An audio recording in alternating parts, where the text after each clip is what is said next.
Hello students, नमस्कार। आप सभी का स्वागत है एक बार फिर से महाकाल नॉलेज जोन के यूट्यूब चैनल में। अपनी वीडियो आज बहुत टाइम के बाद आ रही है, तो उसके लिए इतनी लेट लतीफ़ी के लिए क्षमा चाहेंगे। आज की वीडियो में अपन लोग जो है पीएनएसटी एग्ज़ाम को लेकर के जो आईएमपी क्वेश्चंस हैं जो प्रीवियस ईयर में रिपीट हुए हैं, है ना, और जो उस लेवल के क्वेश्चन हैं जो आजकल इस एग्ज़ाम में आ रहे हैं, है ना। विषय आपका बायोलॉजी रहेगा, तो ऐसे क्वेश्चनों को डिस्कस करेंगे। बहुत सारे क्वेश्चन के मैं कॉन्सेप्ट भी बताऊंगा, है ना। मतलब क्वेश्चनों के साथ साथ हम लोग क्वेश्चनों के अंदर के कॉन्सेप्ट के बारे में भी बात करेंगे। तो चलिए ज़्यादा टाइम वेस्ट ना करते हुए आज की वीडियो को शुरू करते हैं। तो आप सभी का स्वागत है पीएनएसटी प्रैक्टिस क्वेश्चन सीरीज के वीडियो के पार्ट नंबर, ठीक है। इस पार्ट में अपन लोग देखेंगे कि भाई कैसे कैसे कॉन्सेप्ट आते हैं, कैसे कैसे क्वेश्चंस आते हैं। ज़्यादा टाइम वेस्ट ना करते हुए अपन इस वीडियो को तुरंत ही चालू करते हैं। Let's get started. प्राकृतिक पार्थिनोजेनेसिस, पहला क्वेश्चन है प्राकृतिक पार्थिनोजेनेसिस खालिस्तान में पाया जाता है। तो देखिए बेटा, इसका क्या आएगा, सबसे पहले समझना। आंसर तो आप लोग अपने मन में सोच लिए होंगे। मैं आपको कॉन्सेप्ट बता दूं कि हमारी जो हनी बी होती है, मतलब मधुमक्खी होती है ना, उसमें ऐसा सिस्टम होता है इस टाइप का कि मधुमक्खी में जो फीमेल होती है और कौन होता है, मेल होता है। तो जो फीमेल होती है इसमें वो होती है 32 क्रोमोसोम वाली, मतलब फीमेल में 32 क्रोमोसोम पाए जाते हैं, जबकि जो मेल होते हैं उसमें 16 क्रोमोसोम पाए जाते हैं, है ना। 32 क्रोमोसोम वाली जो है वो फीमेल हुआ करती है। अब फीमेल में भाई जब युग्मक का निर्माण होता है, युग्मक का निर्माण जब होता है तो जो युग्मक बनते हैं, मतलब जो गैमेट बनते हैं, वो 16-16 गुणसूत्र वाले बनते हैं। इसका मतलब है यहाँ पर गुणसूत्रों की संख्या आधी हो जाती है। तो अगर गुणसूत्रों की संख्या आधी हो रही है तो यहाँ पर जो विभाजन होता है वो होता है अर्धसूत्री विभाजन, जबकि मेल में इस तरीके का सिस्टम नहीं होता। मेल में खुद में 16 गुणसूत्र हैं और इसके युग्मक में भी कितने गुणसूत्र जाते हैं, 16 ही जाते हैं। इसका मतलब है यहाँ गुणसूत्रों की संख्या में कोई भी चेंजेस नहीं आता। मतलब यहाँ पर जो विभाजन हो रहा है वो हो रहा है समसूत्री विभाजन। अब देखिए जरा, तो ये तो चीजें आपको समझ में आ गई होंगी। अब देखना, फीमेल का युग्मक और जब मेल का युग्मक मिलता है तो यहां पर जो क्रिया होती है उसे कहा जाता है फर्टिलाइजेशन, मतलब निषेचन कहते हैं, ठीक है। अब निषेचन हुआ भाई, यहाँ पर निषेचन के बाद में जो बच्चा बनेगा उसमें कितने गुणसूत्र आएंगे, 32 आएंगे ना, 16 यहाँ के 16 यहाँ के। तो वो जो बच्चा है वह क्या बनेगा, फीमेल बनेगा, है ना। तो इस तरीके से फीमेल का निर्माण तो हो गया, ठीक है। लेकिन जब मेल के निर्माण की बारी आती है तो ये फीमेल इस मेल को बोलती है कि गेट आउट। जैसे ये बनी, इसका एंट्री जो है छत्ते के अंदर बंद हो जाती है। तो फिर आगे के बच्चे कैसे बनते हैं, जो फीमेल मधुमक्खी है, ये क्वीन मधुमक्खी होती है, क्वीन ही बच्चे पैदा कर सकती है। तो ये जो है, ये जो फीमेल मधुमक्खी है, ये अपने ही एक युग्मक को या अपने ही युग्मकों को विकसित करके, थोड़ा सा क्या करके, डेवलप करके, है ना, और एक नए मधुमक्खी का निर्माण कर देती है, जिसके अंदर कितने क्रोमोसोम होते हैं, 16 क्रोमोसोम होते हैं। इसलिए ये जो मधुमक्खी है वो क्या बनती है, मेल बनती है। समझ में आया। बिना किसी निषेचन के यहाँ पर बच्चा बन जाता है, और बिना निषेचन के बच्चा बनना ही क्या कहा जाता है, पार्थेनोजेनेसिस कहलाता है ना। तो पार्थिनोजेनेसिस किसके अंदर पाया जाता है, तो इसका नेचुरली किसके अंदर पाया जाता है, हनी बी। और ये हमारा option number B for Bombay. तो अब नेक्स्ट क्वेश्चन की ओर मूव करते हैं भाई। हमारा जो नेक्स्ट क्वेश्चन है वो क्या है, वीर्य में निम्न में से कौन सी चीनी शुक्राणु के लिए ऊर्जा का स्रोत है। तो देखिए भाई, जो हमारा मेल रिप्रोडक्टिव सिस्टम होता है ना, मेल रिप्रोडक्टिव सिस्टम है, उसमें शुक्राशय पाया जाता है। ऐसे ऐसे 2 शुक्राशय होते हैं, है ना, और बीच में प्रोस्टेट ग्रंथि होती है और यहां से मूत्र नलिका निकलती है ना। अब जो वृषण होते हैं, ऐसे वृषण से शुक्राणु बनते हैं टेस्टिस में, और शुक्राणु जो है ऐसे होकर के इस तरीके से जो है कनेक्ट होते हैं, कहां से, शुक्राशय से। ये जो मैंने बनाया है ये क्या है, तो ये है शुक्राशय, है ना। बेटा शुक्राशय ही जो वीर्य का 90% भाग क्रिएट करता है। सबसे ज्यादा वीर्य में जो है शुक्राशय की भूमिका है, क्योंकि शुक्राशय में एक घटक पाया जाता है जिसका नाम क्या है, फ्रक्टोज, है ना। और यही फ्रक्टोज जो है वो शुक्राणुओं का क्या होता है, भोजन होता है, शुक्राणु के भोजन के रूप में काम करता है, ठीक है।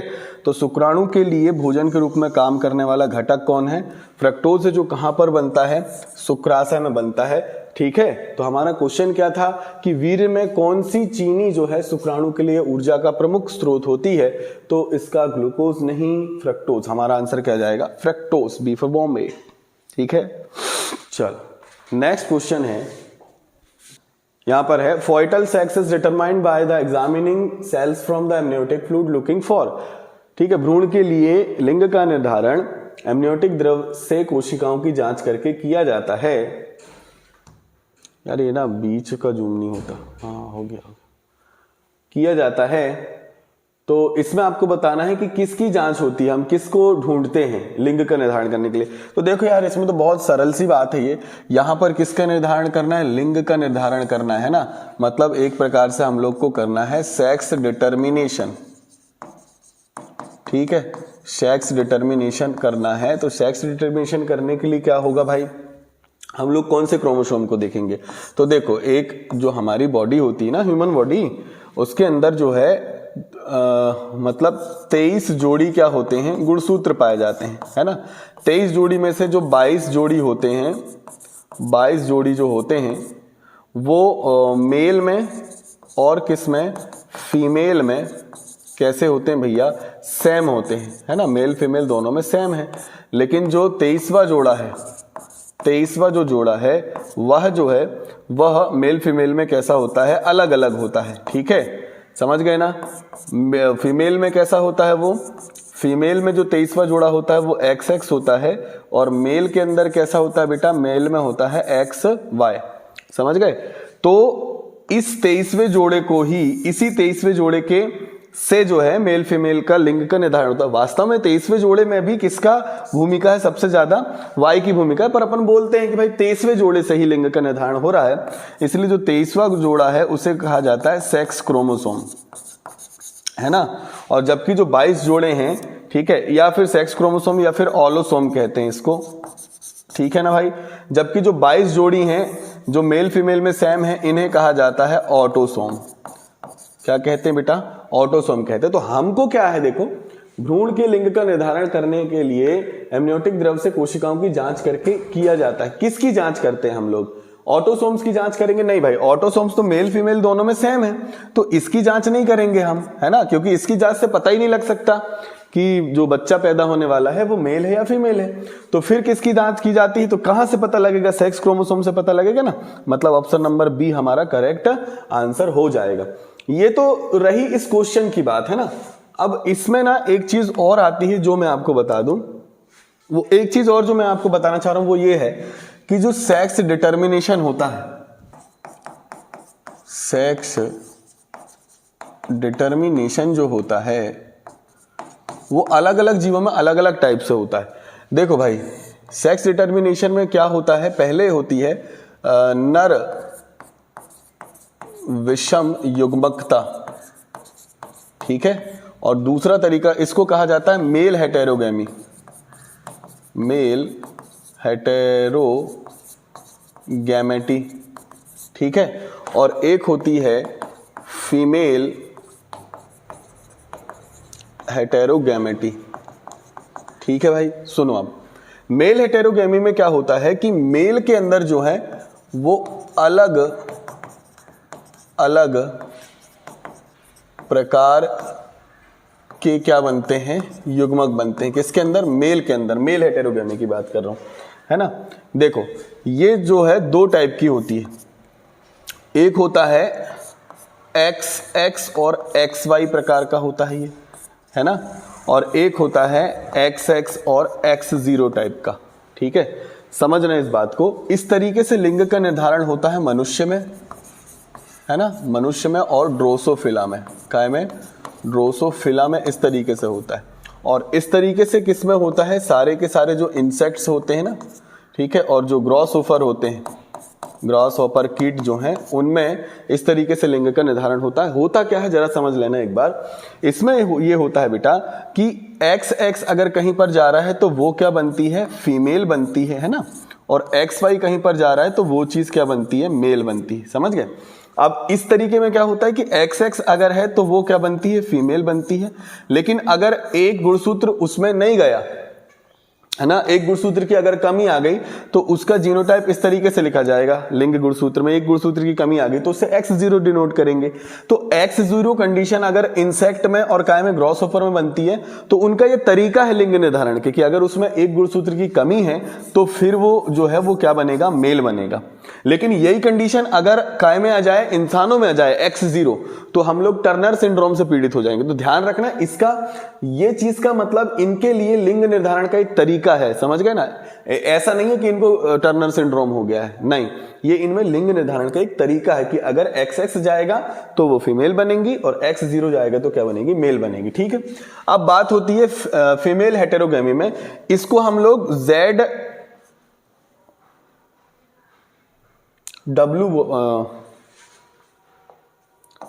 फीमेल हेटेरोगेमी में Z और ZW कहते हैं, है ना। इसको कहा जाता है ZZ एंड ZW टाइप का। कहने का मतलब अगर ये जा रहा है तो क्या बनती हैं, फीमेल बनती हैं, है ना, और ये जा रहा है तो क्या बनता है, मेल बनता है। और ऐसा किस में पाया जाता है तो बेटा पक्षियों में पाया जाता है। ध्यान रखना, बर्ड्स में इस तरीके से लिंग का निर्धारण होता है। ये थोड़ी सी एक्स्ट्रा जानकारी थी, होप आपको समझ में आई होगी। ठीक है, अब अपन आगे बढ़ते हैं। चलिए नेक्स्ट क्वेश्चन है, hormone secreted by the placenta to maintain the pregnancy are. देखो कि भैया गर्भावस्था को बनाए रखने के लिए प्लेसेंटा द्वारा कौन कौन से हार्मोन स्त्रावित किए जाते हैं। तो जरा इसको समझ लेना, अगर आपको बनता है तो अच्छी बात है, आंसर अपना बना करके रखो। तो देखो जो प्लेसेंटा होती है ना, प्लेसेंटा जो है इससे कई टाइप के हार्मोन निकलते हैं। जैसे कि सबसे पहले एक हार्मोन को बता दूं मैं, HCGH, है ना, human chorionic gonadotropic hormone, HCG भी बोल जाएगा इसको। तो ये जो हार्मोन है ये क्या करता है भैया, ये HCGH हार्मोन क्या करता है, ये जो है ना LH हार्मोन जो कहां से निकलता है, पीयूष ग्रंथि से, और FSH हार्मोन जो कहां से निकल रहा है, ये भी पीयूष ग्रंथि से निकलते हैं, है ना। तो ये जो है इनके बदले में काम करता है HCGH। ठीक है, मतलब कहने का सेंस इतना है कि प्लेसेंटा में HCGH तो होता है। ठीक है, अब प्लेसेंटा के कारण जो है एस्ट्रोजन प्लस कौन से हार्मोन, प्रोजेस्टेरोन हार्मोन भी निकालती है वो। क्यों, क्योंकि भाई देखो एस्ट्रोजन क्या करता है, अपने को पता है कि जो बच्चा डेवलप हो रहा है अगर वो गर्भाशय में डेवलप हो रहा है तो ये गर्भाशय की सबसे आंतरिक परत में आकर के बच्चे का विकास ऐसे करके होता है। इस आंतरिक परत का निर्माण, यहां पर बच्चा बनेगा, है ना, इस आंतरिक परत को क्या कहते हैं बेटा, एंडोमेट्रियम कहा जाता है। क्या कहते हैं, एंडोमेट्रियम कहते हैं। और इस एंडोमेट्रियम के लिए दो कारीगर लगते हैं, ध्यान रखना। जो एस्ट्रोजन हार्मोन है ये एंडोमेट्रियम को बनाता है, बनाने का काम करता है। ठीक है, और जो प्रोजेस्टेरोन हार्मोन होता है ना, जो प्रोजेस्टेरोन हार्मोन है वो एंडोमेट्रियम को बनाए रखता है। समझ में आया कि नहीं। इसलिए अगर जब तक यहाँ एंडोमेट्रियम बनी हुई है तब तक के ही बच्चा यहाँ पर बन सकता है। इसी कारण से एस्ट्रोजन और प्रोजेस्टेरोन तो जरूरी है ही है, मतलब HCGH भी है, एस्ट्रोजन भी है और प्रोजेस्टेरोन भी है। इसके अलावा जो प्लेसेंटा है वो एक और हार्मोन स्रावित कर रही है, HPL, इसका नाम है ह्यूमन प्लेसेंटल लैक्टोजन, शायद, है ना, थोड़ा सा कंफर्म कर लेना इसका। ये हार्मोन क्या करता है भैया, ये हार्मोन है, ये भी जो है बच्चे के डेवलपमेंट के लिए जरूरी है ना।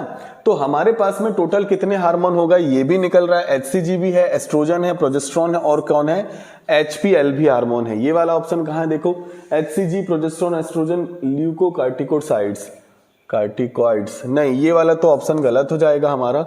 HPL सही है, HCG एस्ट्रोजन, रिलैक्शन, ऑक्सीटोसिन। देखो ये सारे हार्मोन जरूरी हैं, रिलैक्शन भी जरूरी, लेकिन ये जो है वो प्रेगनेंसी को मेंटेन करने के टाइम पे नहीं काम आता है, तो ये वाला ऑप्शन गलत हो जाएगा। HCG, HPL, progesterone, prolactin, prolactin भी बाद में आता है, तो हमारे पास में ऑप्शन नंबर जो डी है उसमें तीनों चीजें हैं, चारों चीजें, HCG, HPL, प्रोजेस्टेरोन और कौन, एस्ट्रोजन। ठीक है, तो ये जो चीज है इस तरीके से काम करेगी।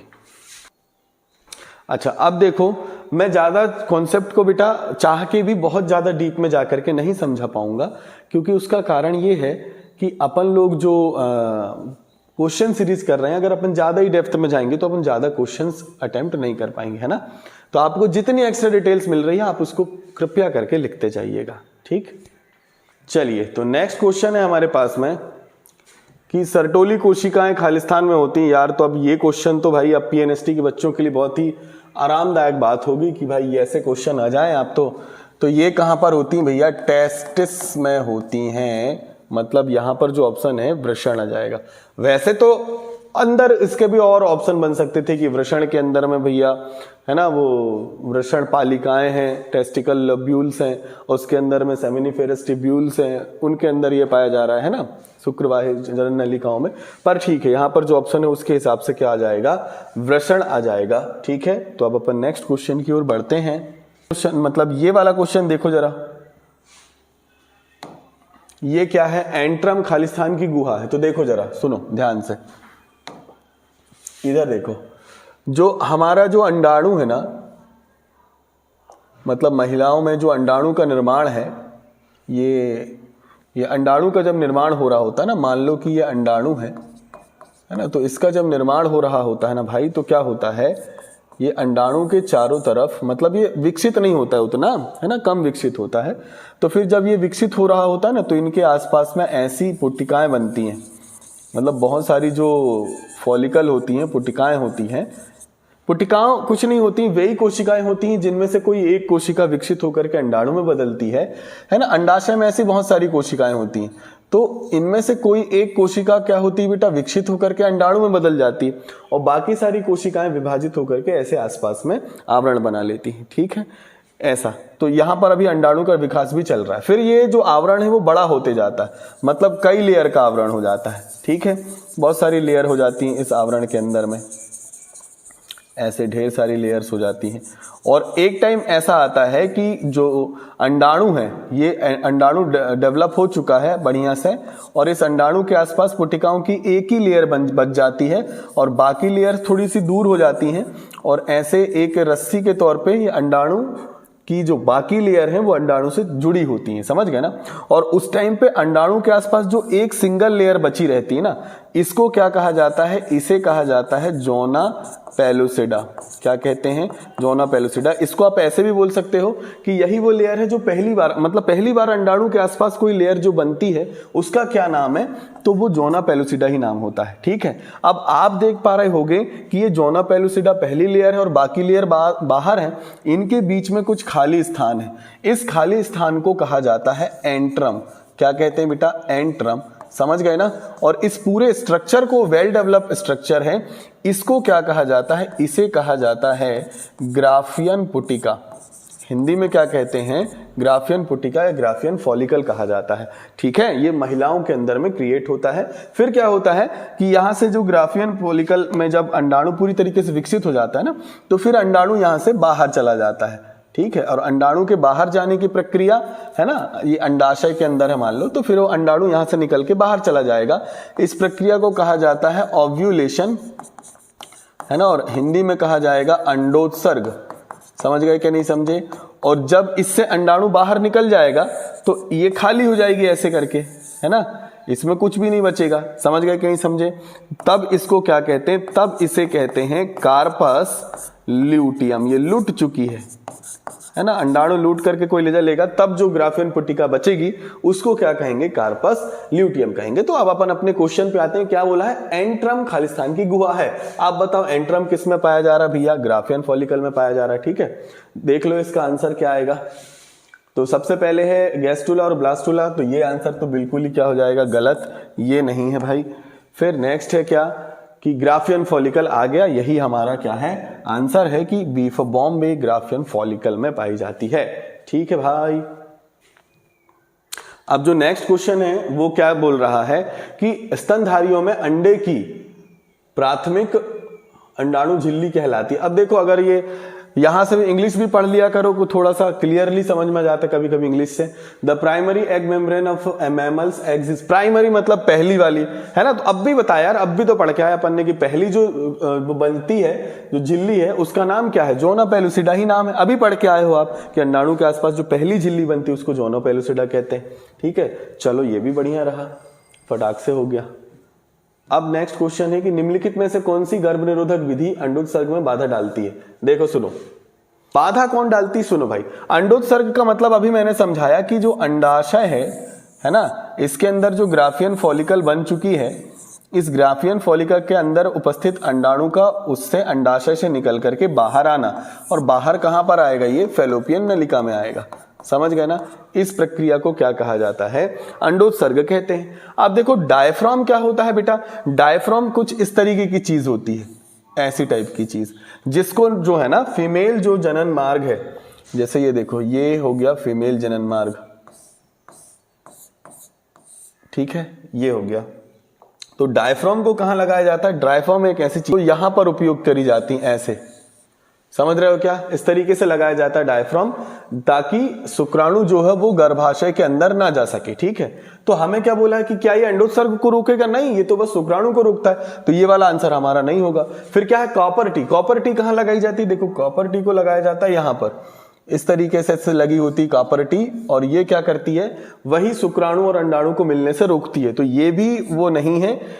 ठीक है, फिर क्या है, नालच छेदन, यहां पर नालच छेदन का मतलब है कि ये नली को काट करके बांध देना फेलोपियन ट्यूब को, इसी ही ट्यूबेक्टोमी कह रहे हैं, ये ट्यूबेक्टोमी की बात कर रहा है ना। तो ट्यूबेक्टोमी से तो हम फेलोपियन ट्यूब को काट के क्या करते हैं, बांधते हैं, तो इससे अंडाणु के निकलने ना निकलने से कोई रीजन नहीं है। हमारे पास जो केमिकली गोलियां होती जिसमें एस्ट्रोजन और प्रोजेस्टेरोन हार्मोन होते हैं, जिसे मुख्य निरोधक गोलियां कहते हैं, यही वो चीजें हैं जो इस प्रक्रिया को क्या करती हैं, बाधित करती हैं। तो हमारा आंसर हो जाएगा सी फॉर चेन्नई। ठीक है, तो पहला क्वेश्चन है what is meant by monocistronic mRNA, या फिर हिंदी में कि मोनोसिस्ट्रोनिक एमआरएनए का क्या अर्थ है। सबसे पहले एक चीज समझना बच्चे, वो ये कि देखो मान लो ये जीन है, ये डीएनए का एक छोटा सा खंड है जिसे हम कह रहे हैं जीन। ठीक है, ये जीन आगे चल करके बनाता है क्या, एमआरएनए बना रहा है। क्या बनाता है, एमआरएनए। जीन एक प्रकार का डीएनए ही है, मतलब यहां पर जीन से बन रहा है एमआरएनए, मतलब डीएनए से बन रहा है क्या, आरएनए। तो यहां पर जो प्रोसेस हो रही है उसका नाम क्या है, ट्रांसक्रिप्शन, बोले तो अनुलेखन नाम है। तो यहां पर अनुलेखन हो रहा है ना। फिर क्या है, एमआरएनए से बनता है क्या, प्रोटीन, है ना। और एमआरएनए से प्रोटीन बनने की जो प्रोसेस है उसे कहा जाता है ट्रांसलेशन, है ना, मतलब अनुवादन कहा जाता है, अनुवादन कहते हैं। ठीक है, अब यहाँ पर ध्यान देने वाली बात यह है कि मान लो ये एक जीन है, ये अकेला जीन क्या कर रहा है, ये एमआरएनए बनवा रहा है, और एमआरएनए से क्या बन रहा है, प्रोटीन बन रहा है। ठीक है, तो बात यह है कि जीन का वो भाग जो एक कंप्लीट प्रोटीन बनाता है ना, एक कंप्लीट प्रोटीन बनाता है, उस जीन को या उस भाग को ही क्या कहा जाता है, सिस्ट्रॉन कहते हैं। क्या कहते हैं भाई, सिस्ट्रॉन कहा जाता है। मतलब जीन का वो भाग जो जीन से क्या बनाए, एमआरएनए, और एमआरएनए से क्या बनवाए, प्रोटीन, वो उस पार्ट को क्या कहा जाता है भैया, उसे ही कहते हैं सिस्ट्रॉन कहते हैं। ठीक है, अब अगली बात, जो प्रोकैरियोटिक जीव होते हैं, मतलब जो जीवाणु जैसे जीव होते हैं, उनका जो जीन होता है ना, ये मान लो उनका एक जीन है। ठीक है, तो उनके जीन में क्या होता है, ऐसे खंड होते हैं। ठीक है, और खंड के साथ में, खंड का मतलब ये है कि खंड होते हैं, इतना बड़ा एक खंड हो गया, ये दूसरा खंड, ये तीसरा खंड, है ना। ये खंड अलग अलग mRNA बनवाते हैं, है ना। ये mRNA 1 है, ये 2 है, ये 3, जिससे अलग अलग प्रकार के क्या बनते हैं, प्रोटीन बनते हैं। समझ में आया क्या? तो मतलब उनके एक जीन के अंदर, प्रोकैरियोटिक जीवों के एक जीन के अंदर ऐसे छोटे छोटे खंड होते हैं जो एक कंप्लीट प्रोटीन को बना रहे हैं, है ना, जो पूरे कंप्लीट प्रोटीन को। तो इतने खंड को अपन एक सिस्ट्रॉन कहेंगे, इतने खंड को दूसरा सिस्ट्रॉन, एक इतने खंड को तीसरा सिस्ट्रॉन। तो जो है कहने का मतलब जो प्रोकैरियोटिक जीव होते हैं ना, उनके एक जीन में से छोटे छोटे खंड होते हैं जो अलग अलग टाइप के आरएनए बनवाते हैं। और अब भी आपने पढ़ा कि वो खंड जो mRNA से प्रोटीन बनवाता है उसी खंड को सिस्ट्रॉन कहते हैं। तो इनके एक जीन में ऐसे बहुत सारे खंड होते हैं जो अलग अलग mRNA बनाते हैं। इसलिए जो प्रोकैरियोटिक होते हैं ना, इनको हम बोल सकते हैं पॉलीसिस्ट्रॉनिक। क्या बोल सकते हैं? पॉलीसिस्ट्रॉनिक का मतलब ये है कि इनके एक डीएनए में, एक जीन में ढेर सारे सिस्ट्रॉन्स है, ठीक है, पॉलीसिस्ट्रॉनिक है। लेकिन ऐसा सिस्टम होता है यूकेरियोट्स में। क्या में बेटा? जो यूकेरियोटिक जीव होते हैं ना, जैसे हम जैसे जीव, हमारे अंदर जो है एक जीन जो है वो एक ही प्रकार का mRNA बनाता है और एक ही प्रकार का प्रोटीन बनाता है। मतलब हमारा जो कंप्लीट जीन है उसमें एक ही सिस्ट्रॉन होता है, या उसी जीन को सिस्ट्रॉन कह सकते हैं। समझ गए? तो हम लोग कैसे होते हैं? चूंकि हमारे जीन में एक ही सिस्ट्रॉन है, इसलिए हम लोग होते हैं मोनोसिस्ट्रॉनिक। हम लोग क्या होंगे? मोनोसिस्ट्रॉनिक होते हैं। तो इतनी बात अगर आपको समझ में आई तो अब इस क्वेश्चन को देखिए। मोनोसिस्ट्रॉनिक mRNA का क्या अर्थ है? पहला है जिसमें केवल एक प्रोटीन को, अणु को संश्लेषित करने के लिए कोडन हो, जिसमें एक कोडन हो जो केवल एक प्रकार के mRNA के साथ संयोग कर सकता है, और एक और क्या है, और इसमें कई प्रोटीन। देखो अब ये कई प्रोटीन वाला मामला तो गलत है। कई प्रोटीन कहाँ पर आएगा?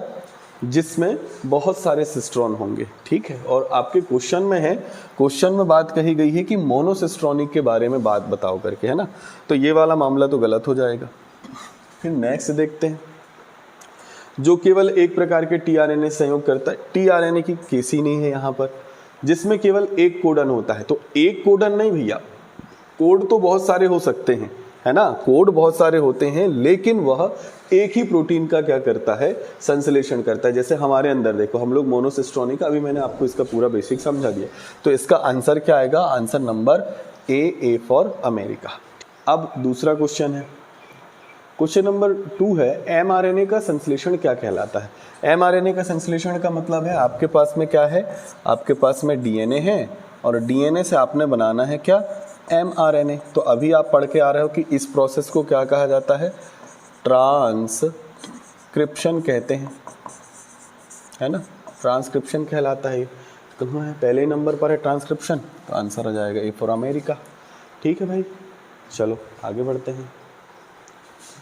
नेक्स्ट जो है वो है, खाली स्थान के स्तर पर जीन अभिव्यक्ति का मुख्य नियमन होता है, या फिर at the level of blank the principal regulation of gene expression occurs. देखो भाई ध्यान से, जीन अभिव्यक्ति का मतलब क्या है पहले तो आप समझ लीजिए। जीन अभिव्यक्ति का मतलब है कि इंसान के अलग अलग स्थानों पर अलग अलग प्रकार के जीन काम करते हैं। जैसे आपके अग्नाशय में और आपके हाथ में दोनों ही जगह पर इंसुलिन बनाने वाला जीन है, परंतु इंसुलिन अग्नाशय में बनता है, हाथ में नहीं बनता है ना। मतलब जो जीन है वो हर जगह पर सक्रिय नहीं होते, विशेष जगह पर सक्रिय होते, है ना।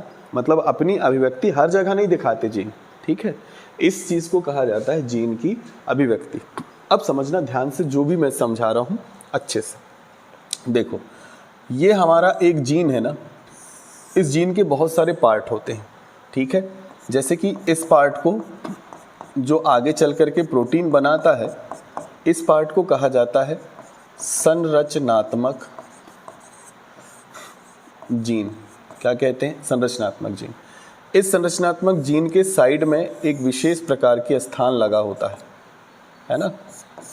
इसको कहा जाता है प्रमोटर। क्या कहते हैं बेटा? प्रमोटर कहते हैं, ठीक है। फिर उसके बाद में आगे संरचनात्मक जीन और प्रमोटर के बीच में भी एक स्थान पाया जाता है, जिस स्थान को कहा जाता है ऑपरेटर। क्या कहते हैं? ऑपरेटर।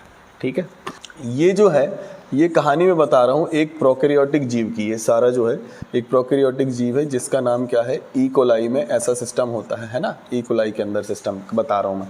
आप ध्यान से समझना, ई कोलाई के अंदर ना संरचनात्मक जीन के छोटे छोटे खंड होते हैं ऐसे।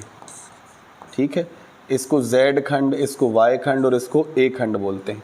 ये जो जेड खंड है ये आगे चल करके अपना mRNA बनाता है ना, और फिर mRNA से अपना एक क्या बनाएगा? प्रोटीन बनाता है। तो आप बताओ ये जेड खंड क्या कहलाएगा? ये ऐसा खंड है जीन का जो mRNA बना रहा है और mRNA से प्रोटीन बनवा रहा है। तो फिर इसको क्या कहेंगे बेटा? इसको कहेंगे सिस्ट्रॉन। जो अब भी आप पढ़ के आए हो इसको सिस्ट्रॉन कहेंगे। ठीक है, बात समझ में आ गई होगी। ठीक, चलो अब ये अपना प्रोटीन बनवाएगा, ये वाई वाला अपना प्रोटीन बनवाएगा। ठीक है, और जो ए वाला जो सिस्ट्रॉन है ये अपना प्रोटीन बनवाएगा। ठीक है, अब समझना प्रमोटर के साइड में एक जीन और पाया जाता है ना। प्रमोटर के साइड में एक और जीन है जिसका नाम है आई जीन। कौन सा जीन? आई जीन। ठीक है, इसे रेगुलेटर भी कहा जाता है। क्या कहते हैं? रेगुलेटर भी कहते हैं। समझ गए ना, इसको रेगुलेटर भी कहा जाता है। अब आगे की बात है ये कि देखो रेगुलेटर जो होता है ना, मतलब ये जो आई जीन है ये आगे चल करके एक पदार्थ बनाता है जिसका नाम है दमनकारी पदार्थ। दमनकारी पदार्थ। ठीक है भाई, ओके।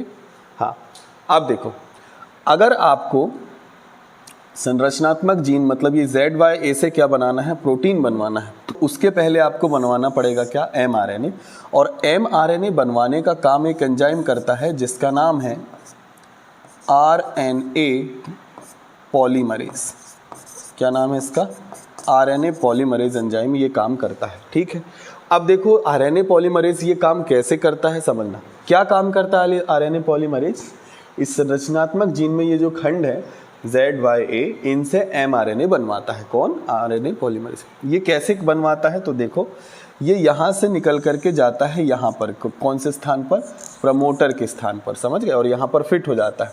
ठीक है, प्रमोटर के स्थान से जब ये आगे बढ़ता है, ठीक है, ये जस्ट लाइक अ टेलर जैसे अब आगे बढ़ेगा ना, तो जब वो जेड में पहुंचेगा तो जेड को बदल देगा उसके mRNA, फिर वाई में पहुंचेगा तो वाई को बदल देगा। ऐसे ये आगे बढ़ता है तो फिर ये वाले खंड mRNA में बदलते जाते हैं, मतलब ये आगे बढ़ेगा। समझ में आई बात? कहाँ पर जाकर के लगा? प्रमोटर पर जाके लगा। ठीक है, अब समझना ये दमनकारी पदार्थ क्या होता है। ये भाई साहब हैं दमनकारी पदार्थ, है ना। ये क्या करता है? जैसे ये आईजीन दमनकारी पदार्थ बनाता है ना, रिप्रेशर बोला जाता है इंग्लिश में। इंग्लिश में क्या कहते हैं?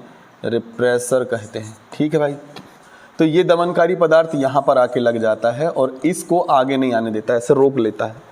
किसको? RNA पॉलीमरेज को, जिससे RNA पॉलीमरेज प्रमोटर से होते हुए इस तरफ नहीं आ पाता संरचनात्मक जीन की तरफ, जिस कारण से ये भाई साहब इनमें नहीं बदल पाते, मतलब Z भी mRNA में नहीं बदल पाएगा, उसका प्रोटीन नहीं बन पाएगा।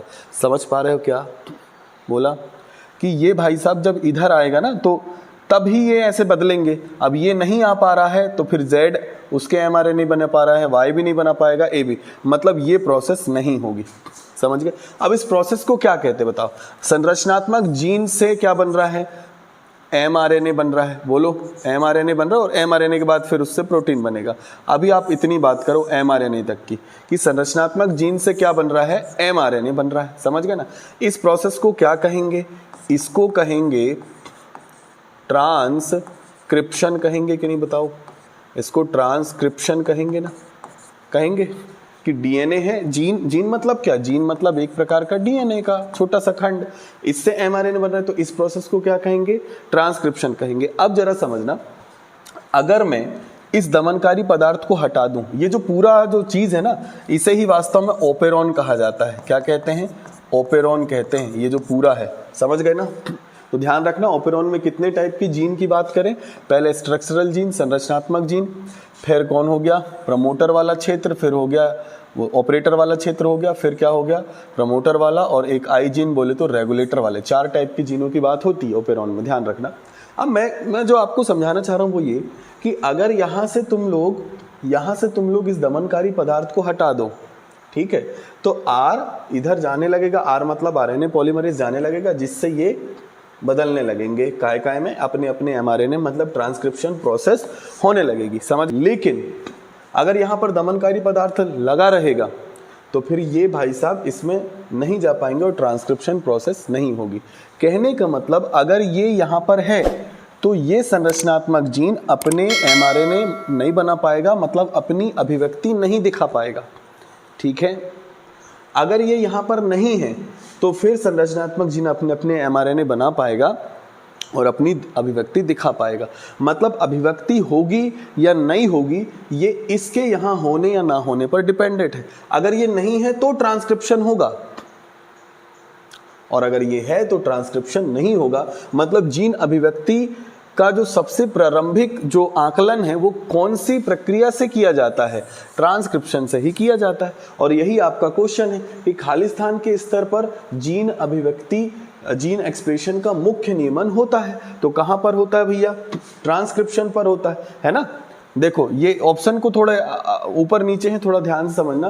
पहला ऑप्शन ये है ट्रांसलेशन अनुवादन, दूसरा है रेप्लिकेशन प्रतिकृतिकरण, और तीसरा है ट्रांसक्रिप्शन प्रतिलिपि। हमारा आंसर क्या आ जाएगा, सी फॉर चेन्नई, ट्रांसक्रिप्शन प्रतिलिपि। ठीक है बेटा, उम्मीद करता हूँ आपको समझ में आया होगा। और ये जो एक्स्ट्रा पॉइंट्स हैं अगर आप अभी नहीं लिख पा रहे हो तो क्लास खत्म होने के बाद में ज़रूर इनको लिख लेना। चलो ये ध्यान रखना ओपेरॉन में कौन कौन आता है। अब नेक्स्ट है कि निम्न में से कौन सा कथन mRNA में गैर अनुवादित अनट्रांसलेटेड की भूमिका को सही से दर्शाता है। अनट्रांसलेटेड का मतलब क्या है, देखो mRNA का पूरा खंड, ध्यान से, जैसे ये mRNA है ना, ये हो गया mRNA है ना, तो mRNA का पूरा खंड जो है ना, जैसे इतना इतना इतना इतना, mRNA का पूरा खंड नहीं बदलता प्रोटीन में, है ना। जैसे कि इतना खंड बदल रहा है, ये खंड क्या बना रहा है, प्रोटीन बना रहा है, ठीक है। ये जो पीले से किया हूँ ये सारे खंड प्रोटीन बना रहे हैं, ठीक है भाई, समझ रहे हो क्या। तो जो प्रोटीन बनाते हैं ना उनको कहा जाएगा ट्रांसलेटेड खंड कहलाएंगे। ये क्या कहलाएंगे, ट्रांसलेटेड, ठीक है। ये ट्रांसलेट करेंगे, प्रोटीन बनवाएंगे कहने के बाद। लेकिन ये जो खंड है बीच बीच में देखो, ये वाले, ये हो गया, ये हो गया, ये हो गया, ये प्रोटीन नहीं बनाएगा, है ना। ये खंड प्रोटीन नहीं बनाता है, तो इसको क्या कहा जाता है, इसे कहा जाता है अनट्रांसलेटेड खंड कहते हैं, ठीक है। अब देखो इनकी भूमिका को सही ढंग से, इसी से प्रश्न आया, निम्न में से कौन सा कथन mRNA में गैर अनुवादित की भूमिका को सही ढंग से दर्शाता है। पहला है ये वे, नीचे से देखते हैं, देखो सबसे नीचे वाला, तो क्या है, ये वे राइबोसोम में अनुवाद प्रक्रिया आरंभ करते हैं।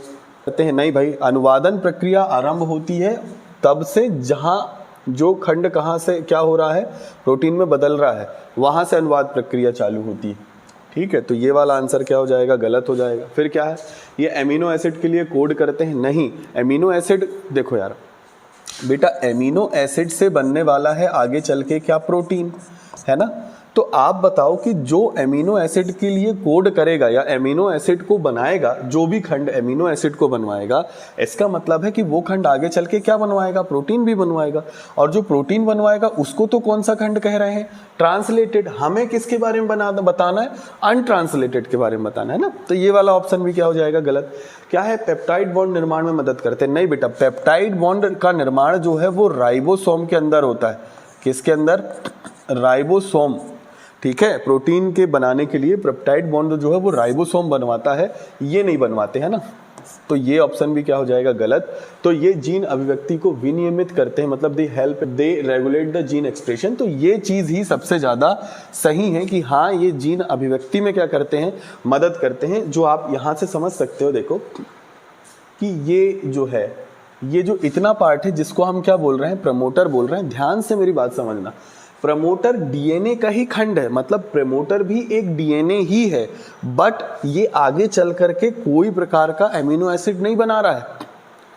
एमिनो एसिड या प्रोटीन तो ये संरचनात्मक जीन से बनेंगे, प्रमोटर से नहीं बन रहे हैं, समझ पा रहे हो। तो प्रमोटर कौन सा खंड है, अनट्रांसलेटेड खंड है, समझ गए। लेकिन प्रमोटर, इसी की तरह ऑपरेटर को देखो, ऑपरेटर भी आगे चलकर कोई प्रोटीन नहीं बनाएगा, ये भी डीएनए के ही खंड है, लेकिन आगे चलकर क्या नहीं बना रहे हैं, अपना कोई प्रोटीन नहीं बनवाएंगे। तो ये अनट्रांसलेटेड खंड है, समझ पा रहे हो क्या? वो सॉरी है ना, अनट्रांसलेटेड है। तो ये क्या कर रहे हैं, लेकिन इनके होने से जीन अभिव्यक्ति हो रही थी क्या, नहीं बताओ, है ना? तो ये जीन अभिव्यक्ति को नियमित कर रहे हैं, ठीक है, बाकी और कुछ नहीं कर रहे हैं। तो ये बात मेरे हिसाब से आपको समझ में आई होगी, नहीं आई तो एक बार और फिर से इसको समझना, वीडियो को दोबारा से देख के जरूर से समझ में आएगा। तो हमारा पहला आंसर क्या हो जाएगा, वे जीन अभिव्यक्ति को क्या करते हैं, नियमित करते हैं। ग्राफियन फॉलिकल में मौजूद कैविटी, ग्राफियन पुटिका फॉलिकल में मौजूद कैविटी को क्या कहा जाता है? देख, तो आपसे क्या क्वेश्चन आया था कि ग्राफियन फॉलिकल में मौजूद जो कैविटी है, मतलब जो दरार है, उसे क्या कहा जाता है? एंट्रम कहा जाता है। एंट्रम कहाँ है? ये है सी नंबर, ठीक है भाई। चल अब नेक्स्ट है, वर्तमान में भारत में गर्भ निरोधक का सबसे व्यापक रूप से स्वीकृत तरीका कौन सा है? देखो यार, सबसे ज्यादा जो गर्भ निरोधन है ना, गर्भ निरोधन के बहुत सारे तरीके। एक होता है बैरियर मेथड, बैरियर मेथड है ना, और भी बहुत सारे होते हैं पर मैं मुख्य बता रहा हूं आपको। बैरियर मेथड में क्या होता है भैया, अपने को शुक्राणु, ये शुक्राणु है और ये क्या है, अंडाणु है, इनको मिलने से रोकना है, इनको दूर दूर रखना है। तो इसमें आ जाते हैं कॉन्डोम्स, है ना, फिर डायफ्राम, ऐसे डायाफ्राम, ये सब उसमें आ जाते हैं, ठीक है। फिर एक आता है आईयूडी। आईयूडी, आईयूडी का मतलब क्या होता है, इंट्रा, फिर यू का मतलब होता है यूटेराइन, और डी का मतलब होता है डिवाइसेस, ठीक है, इंट्रा यूटेराइन डिवाइसेस। ये क्या होते हैं भैया कि ये जो है माता के, ये है, ये गर्भाशय है मान लो, है ना, तो ये जो डिवाइस होते हैं ये माता के गर्भाशय के अंदर लगाए जाते हैं, है ना, इन्हें इंट्रा यूटेराइन डिवाइसेस कहा जाता है, ठीक है। और इंट्रा यूटेराइन डिवाइसेस कई प्रकार के होते हैं, ध्यान रखना, इंट्रा यूटेराइन डिवाइसेस के प्रकार बता रहा हूँ, ये कई प्रकार के होते हैं, ठीक है। जैसे कि इसमें होता है पहले गैर औषधीय, गैर औषधीय मतलब जिसमें कोई प्रकार की औषधि कुछ भी नहीं होता है, केवल एक तार टाइप की होती है ना, एक तार टाइप की होती है जिसे गर्भाशय के अंदर छोड़ दिया जाता है। और आपका गर्भाशय बहुत रिएक्टिव है, कहने का मतलब इसके अंदर अगर कोई छोटी सी भी चीज़ है ना तो बच्चे को जुड़ने नहीं देता, भ्रूण को जुड़ने नहीं देता अपने आप से।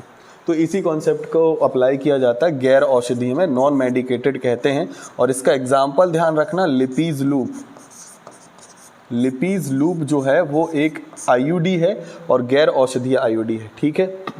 फिर दूसरे नंबर में होती है भाई और कापर रिलीजिंग, कापर मोचक, कापर मोचक या फिर कॉपर रिलीजिंग, है ना। तो ये ऐसी आईयूडीज होती हैं जो अपने आप से कापर को क्या करती हैं, रिलीज करती हैं। और ज़्यादा डिटेल में नहीं जा रहा हूँ, आप ये ध्यान रख लेना कि कापर ना एक प्रकार का वजन है जो किसके जाकर लग जाता है, शुक्राणु की पूंछ में जाकर लग जाता है और शुक्राणु की गति को कम कर देता है। ऐसे ध्यान रखना कि कापर से शुक्राणु की जो गतिशीलता है वो कम हो जाती है, ठीक है। तो ये शुक्राणु की गति को कम कर देते हैं जिससे शुक्राणु अंडाणु से मिल नहीं पाता है और निषेचन नहीं हो पाता है, ऐसा होता है इसमें।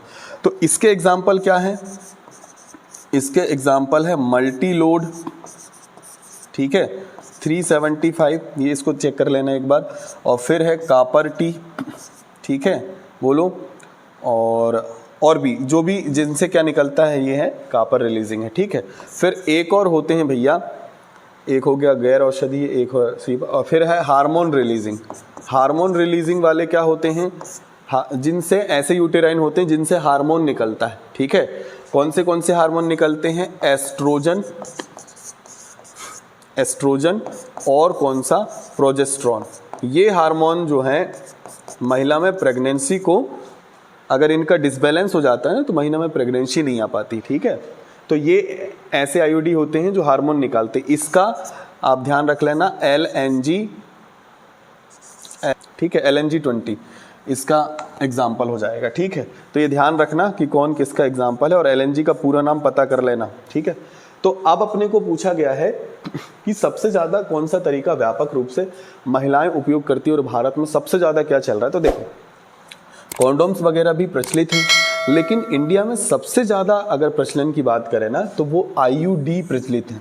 इंट्रा यूटेराइन डिवाइसेस का चलन बहुत है। इनमें से किसी भी प्रकार के डिवाइसेस का उपयोग जो है महिलाएं गर्भ निरोधक के रूप में कर रही हैं, है ना। और ये ध्यान रखना कि ये अपन सेल्फ से नहीं लगा सकते, ध्यान रखना, इनको लगाना है तो डॉक्टर की आवश्यकता पड़ती है, जबकि बैरियर मेथड की चीज़ें खुद से लगाई जा सकती है, ठीक है। तो सबसे ज़्यादा कौन है, इसी को ये इंडिया में ट्रेंडिंग चलता है, IUD, है ना, इंट्रा यूटेराइन डिवाइसेस गर्भ निरोधन के लिए। तो हमारा आंसर क्या हो जाएगा, ट्यूबेक्टोमी नहीं। ट्यूबेक्टोमी में होता क्या है भैया, महिला की फेलोपियन ट्यूब को काट दिया जाता है, इसको महिला नसबंदी। डायफ्राम मैंने बताया ये कौन से मेथड में आ जाएगा, बैरियर मेथड में, है ना। और फिर अगला क्या है, इंट्रा यूटेराइन डिवाइसेस, यही हमारा क्या हो जाएगा, आंसर हो जाएगा। तो आज इस वीडियो में इतना ही, बाकी के क्वेश्चंस को अपन नेक्स्ट वीडियो में कवर करेंगे जो आपको अगले दिन मिल जाएंगी, ठीक है। आप लोग कमेंट में अपना स्कोर जरूर से बताइएगा, ठीक है। और नेक्स्ट वीडियो तक के आप अपनी पढ़ाई को जारी रखिए, तब तक के लिए खुश रहिए, आबाद रहिए, अपना ध्यान रखिए, माता पिता की बात मानिए, है ना। मिलते हैं नेक्स्ट वीडियो में, तब तक के लिए जय हिंद, जय भारत।